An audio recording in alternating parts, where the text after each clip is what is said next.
Okay, Evergreen, Chapter 6, Review number 3. You'll need to know the quadratic formula for your test.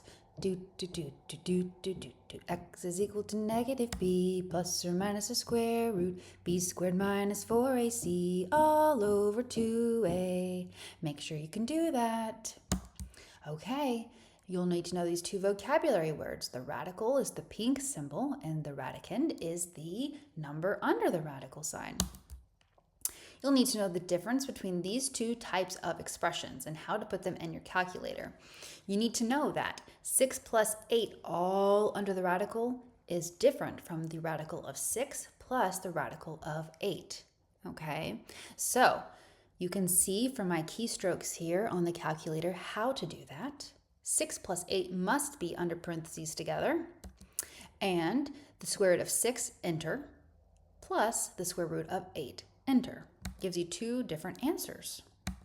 Number 4, tell whether the answer is rational or irrational.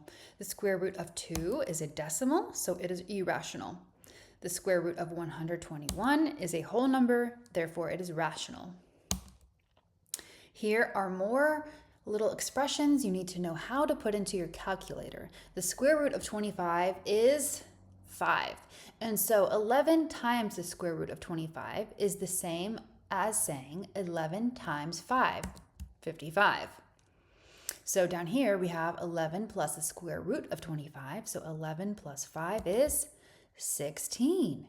And then we have the square root of 11. Is that a rational number, a whole number? No. And so therefore we're going to end up with a decimal here. Put this in your calculator. The square root of 11, enter, divided by the square root of 25, enter. And that's how you can get that. You will need to know the absolute value definition. So the absolute value of a number is the numbers between that number and the of a number line. The distance between that number and the origin, which means 0 on the number line. The absolute value of x equals 62. Absolute value means the distance from 0. That could be negative 62 and that could be positive 62. Number 8. The absolute value of 3x minus 8 equals 5. So, just as we just said, x could be positive or negative. So we're going to rewrite this equation 2 times. We're going to write it equaling a positive 5 and a negative 5. We're going to solve for x by adding 8 to both sides and then dividing by 3. X equals 4.33 or 4 1/3. We do the same thing with negative 5. Add 8, 3x equals 3, and therefore x equals 1. These are our two solutions. You will always have two solutions to absolute value questions. Okay, oopsies, the answers are showing. Okay, so here we need to take the 3/10 x minus 1 and 9/10 squared equals 28.7. And so therefore we're going to get rid of the squared by adding a square root or radical. When we do that, we cancel out this 2, the squared, and we end up with a decimal. I'm going to go ahead and round the square root of 28.7. Now we have the absolute value of 0.3x minus 1.9. We just said that all absolute value expressions equal two solutions. So we're going to rewrite this equaling positive 5.36 and negative 5.36. Add 1.9 to both sides, and you get 0.3x equals two different decimals, correct? You divide by 0.3, and you get these two solutions. You have two solutions to absolute value questions. Next, I did it again. Okay, so we are going to take the square root of both left and right to make this equal. When we do that, we are going to cancel out the squared. We have the absolute value of 2x plus 5 equals 9. We're going to rewrite this twice, equaling positive 9 and negative 9. Subtract 5 from both sides. 2x equals 4 divided by 2 is 2. And 2x equals negative 14 divided by 2 is negative 7. 2 answers to absolute value questions. Use the quadratic formula to solve. This is in standard form equaling 0, so we can just plug these numbers into our formula. Negative 8 plus the square root of negative 8 squared minus 4 times 1 times 3, enter, divided by 2. You need to be really careful when you have a negative number that you still include it in your equation, even in especially this first part where we have the opposite of b. This basically means negative, even though it's still negative. So we have 7.61. Then we're going to do this again, subtracting. Negative 8 minus the square root of negative 8 squared minus 4 times 1 times 3, enter, divided by 2, and we get 0.39. These are our two solutions.